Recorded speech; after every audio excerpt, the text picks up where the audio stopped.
Okay, let's talk about a term called toxic masculinity. I literally abhor this term. I think it is inappropriately used. I think it is overused, and I think it is used to justify abusing men, basically. So, men are not able to have like literally any physical contact. They're not allowed to touch women without their express permission, and only if they're in a relationship with them. They're not allowed to touch their own children unless it's specific ways that society deems appropriate, unless they want to get called a pedophile.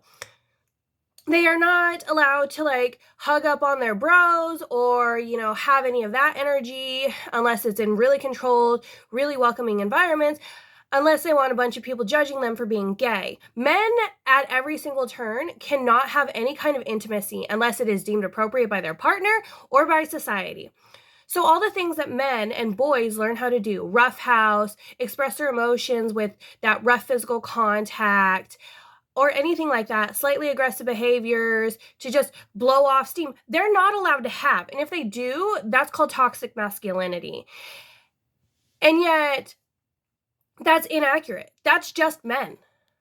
Men's natural masculinity is being judged as toxic, and they're supposed to conform to feminine expressions of love and acceptance and everything else, which is ridiculous because not everybody expresses their emotions and their intimacy in the same ways.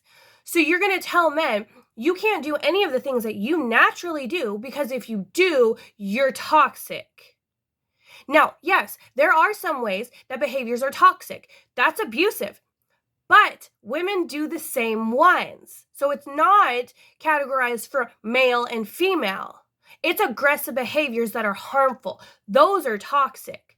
Men getting a little frustrated and, I don't know, throwing something on the floor, not at anybody, or like slamming down their freaking game controller, that's not toxic masculinity.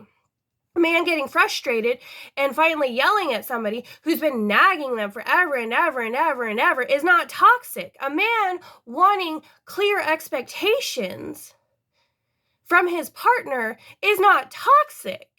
A man planning things and expecting his partner to go with it and trust him is not toxic. A man roughhousing with his children is not toxic. A man telling you off because you're an idiot is not toxic. A man just being a man isn't toxic, and we need to stop telling them that because their world is getting smaller. And I see people out here all the time getting mad because dogs can't be let on the couch and their world is so small, but you're willing to neuter a man in the same type of way, and nobody wants to stand up for them. Nah, I ain't for it, babe.